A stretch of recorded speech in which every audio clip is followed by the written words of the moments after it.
דבר ראשון, זה שאתה נכנס לאקדמיה, אתה חוסך במלא כסף.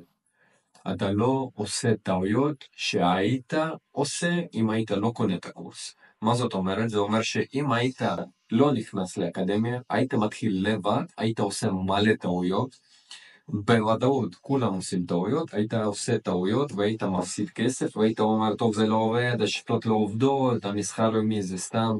לא. זה כן עובד, המסחר יומי כן נותן את האופציה להרוויח כסף.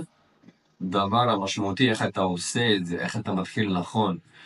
אז האקדמיה, הקבוצות שלנו, של הקבוצות לימוד, מה שנותן לך זה מונע מהטעויות הבייסיק שיש, ונותן לך גם תמיכה וגם אנשים שכן בעניין, ואתה יכול לתקשר איתם. זה גם נותן אופציה תקשורת, האנשים לומדים אחד מהשני, מחוץ לקורס גם.